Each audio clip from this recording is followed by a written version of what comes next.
Hey Acers! Welcome to this week's ACE Roleplaying Games Club video on how to be a better game master, or simply GM as I call it.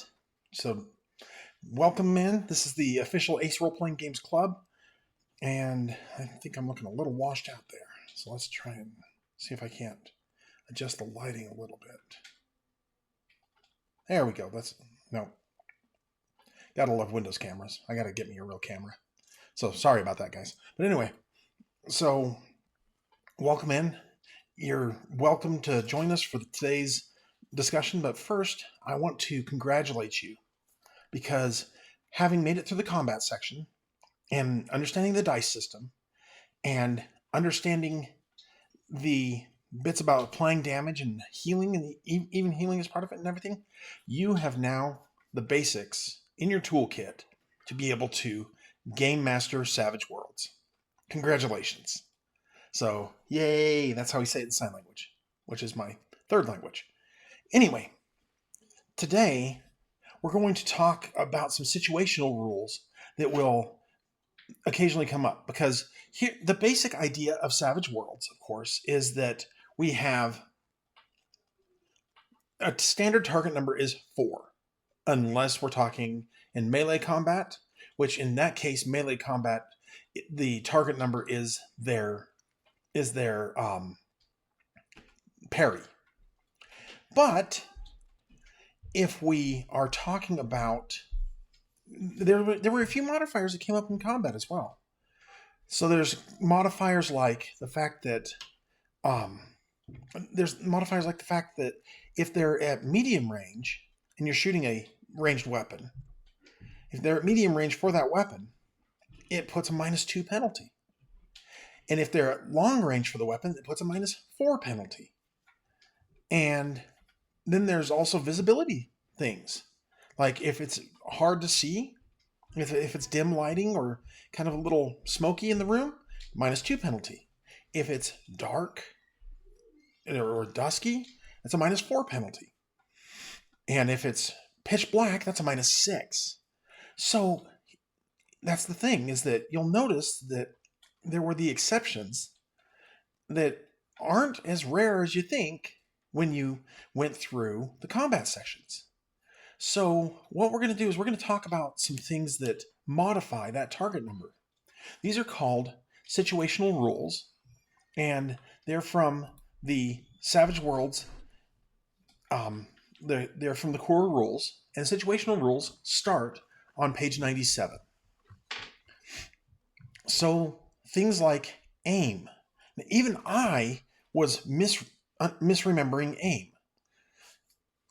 So actually, before we get into the situational rules, let me pause one more thing and just say one more thing about this. As the game master, you're going to modify that target number by how difficult or easy it is to accomplish. So think about that. Okay, let's take shooting. That's my favorite example, dice roll. And we know that shooting unskilled is D4 -2. Well, what happens if you have somebody who's an archer? They can hit. They have like a D8 in archery. What happens if they pick up a gun? Are they going to know the basic principles of how to aim? Yes. But are they going to understand pulling a trigger and the way it's going to go boom, and the way it's going to buck in their hands in a way that a bow never would? No, they're not going to understand that. So maybe as a game master, I would say target number would normally be a 4, but in your case, it's going to be a 6. So I'd give them a -2 penalty just to say you're good at aiming, but you're not good at aiming this. Or what if somebody's a handgun user and they are going to fire off a howitzer or a mortar round? Would their ability to shoot and aim a handgun, would that come in and maybe make things easier for them? Yes. And they definitely have an advantage even over our hypothetical archer. But they're not going to be able to shoot it as well as, say, somebody who's trained in it. Somebody whose job it is to shoot mortar rounds or to shoot howitzers.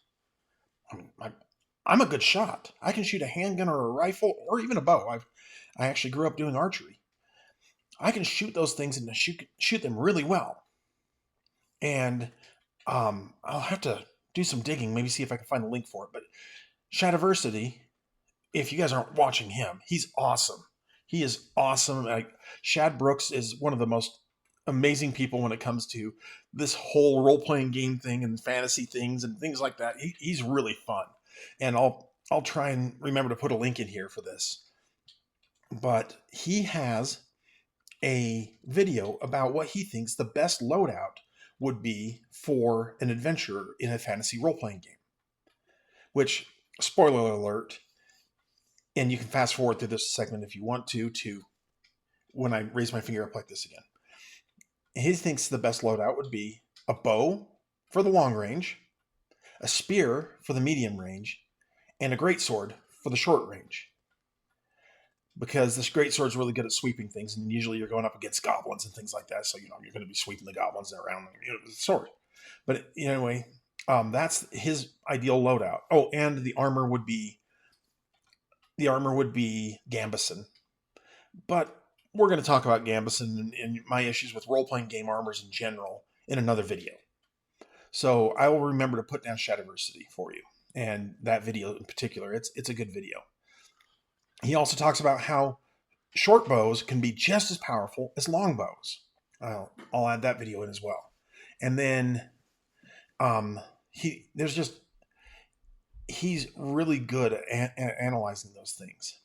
And if you dig a little deeper, you'll see his video on why the nunchucks are really not a great weapon.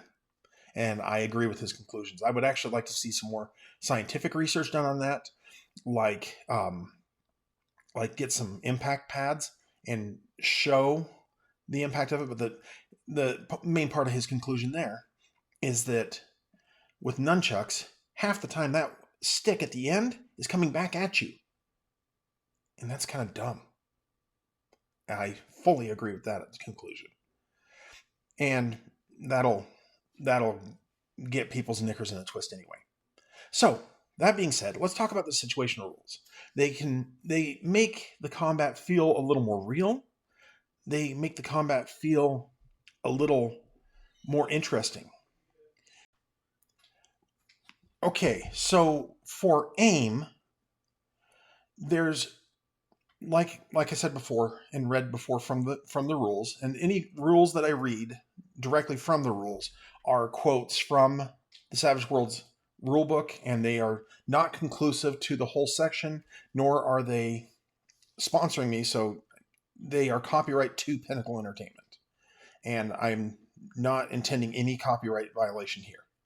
But for aim, on the next turn, you can either ignore up to 4 points of what would normally be penalties for range, cover, called shot, scale. Scale, again, being if it's a smaller target than what your character is. Or speed. If it's going at a certain speed, it's going to be harder to hit. And you as a game master will determine when that happens. And we'll get to that when we talk about chases. Or you can add +2 to your roll. You need to either be stationary, or so you can't walk, run, ride a horse, or otherwise move under your own power. And you have to take that as the first action on your next roll. So you could make a multi-action, which is basically you're aiming your rifle. You take that aim maneuver for one round, and then on your next turn, you want to make a multi-action. So you fire, getting that +2, which negates the -2 of the first shot. And then the action of racking the bolt and firing that second round gives you a -2 on that second shot. You could aim from a vehicle traveling if the driver uses traveling over a smooth surface, or one using the hold steady chase maneuver. You can also do it if you have like an edge called steady hands, and we'll get to the edges in a little bit. So let's talk about the area of effect attacks. Now, again, Savage Worlds is set up with the initial rules hailing back to its origins with Deadlands, and a lot of the rules here to the Deadlands game, the Deadlands miniatures game, which was called the Great Rail Wars. So there are distances measured in inches. And it works very well on a map or on a hex or a square diagrams, and you can draw on your maps or whatever. However, if you aren't playing with templates, I'm going to just skip ahead here a little bit. The GM can kind of figure out approximately how big the blast is. So if it's a small blast template, like a little boom, it can be about 4 yards in diameter and affect about 2 targets. Medium is about 8 yards and it can affect about 3, maybe more, depending on what kind of a room it's thrown into.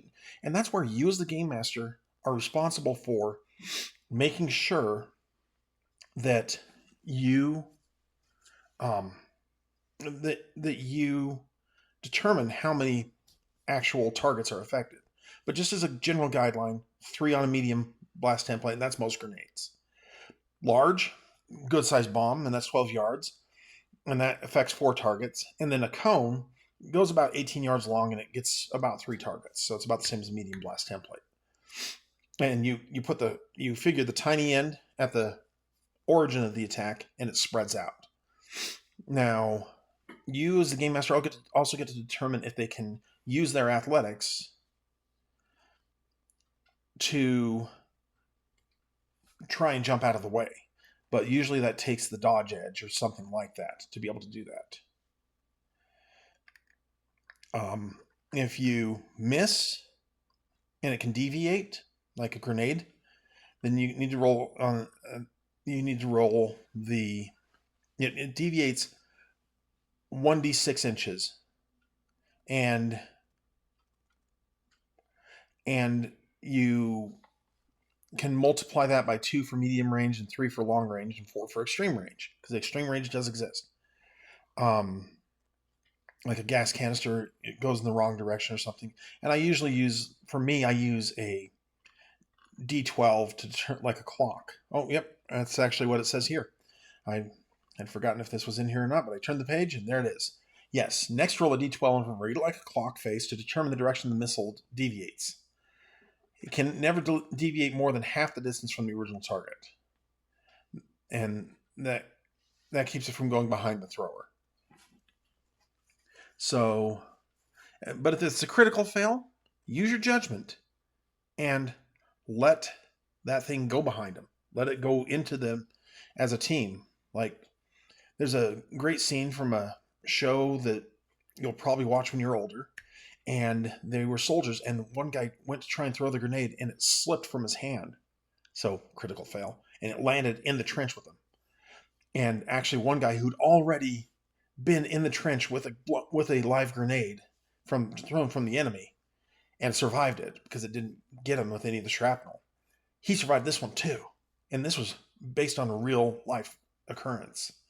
So that was pretty crazy. Solid obstacles this is quoting from the rules. Solid obstacles like trees or brick walls protect against area of effect attacks if they're between the origin of the blast and the GM reasonably thinks they'd apply. So you're going to reduce the damage, or you're going to be looking at cover bonuses and covering obstacles. So those are what you're going to look at with area of effect attacks. Let's look at bound and entangled. These are important statuses. Now, other role-playing games, sometimes some of the F20 ones or whatever, or the D20 ones, some of them have books on grappling, especially historically.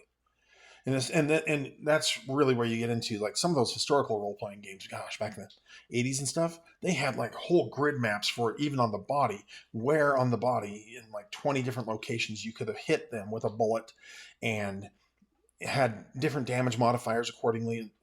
I'm not kidding. There were grid maps of people, so that way you could tell where on the body you hit, unless you were aiming for a specific spot on the body. It was crazy. So this is where Savage Worlds definitely takes the cake for me. So there are powers. Well, there's grappling first, just reaching out and grabbing on. There's powers like Entangle that can cause characters to be bound and entangled. And what that means is if they're entangled, the victim can't move and is distracted as long as you remain so. So if somebody entangles you, you're not quite bound and not able to move, or you are not able to move, I should say, but you're not exactly like in a bad situation. There's no like arm bars and leg locks and things like that being applied. Whereas bound, you are. When you're bound, to quote again from the book here, the victim may not move and is distracted and vulnerable as long as he remains bound and cannot make physical actions other than trying to break free. Now, if you are grappling, we'll get to this when we look at the grappling rules. But if you are grappling, you're going to be in trouble too. So like I said, we'll get to those with the grappling rules. Breaking free is an action, and with the success that your entangled hero is free of that particular level of grappling. So if you're bound and you make a break free movement and you break free a little bit from bound, you go up to entangled. So you're not vulnerable anymore. Now, remember, distracted and vulnerable are very important. They're very important to remember, and I believe they are coming up in another section here. They'll probably come up in the next video. Yes, they will come up in the next video, but the short version of it is distracted, you got a -2 to all your actions. Vulnerable means everything done against you has a +2. So do be aware of that. So when you are entangled, not only are you distracted, but you could, in theory, ignore the guy on your back and take the distracted penalty of -2 and shoot your gun. But that's something to just think about. You use, regardless of breaking free from a spell or from a foe, you use the grappling rules, which are on page 101. We'll get there in a little bit. And in reverse, to break free, the victim initiates an opposed athletics roll with whoever's holding him. And either one can roll strength at a -2 to maintain or break the hold. If the victim is successful, they improve their status 1 level or 2 with a raise. If the grappler is shaken, a shaken grappler maintains their hold. Stunned grapplers let go immediately. So that's important to remember. If you're breaking free from a device, it is a strength -2 roll or an athletics roll, victim's choice, minus any penalties for the distracted or vulnerable. A sticky web of a special species of giant spider, for example. That's a good example. Or like vines that have crawled up out of the ground, wrapped around. You're going to have to do a strength -2 or an athletics roll to get out of that. And you can also try to destroy the entanglement, like break the vines and stuff. And things like ropes, nets, things like that are generally hardness 4 and have to be cut with an edged weapon. So we're going to wrap up this video with talking about the last piece on page 98, and that is breaking things.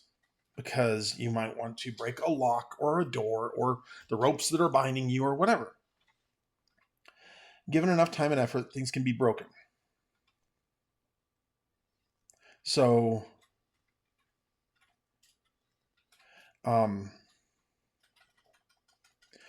it's against the user's parry if you're being held by someone. Or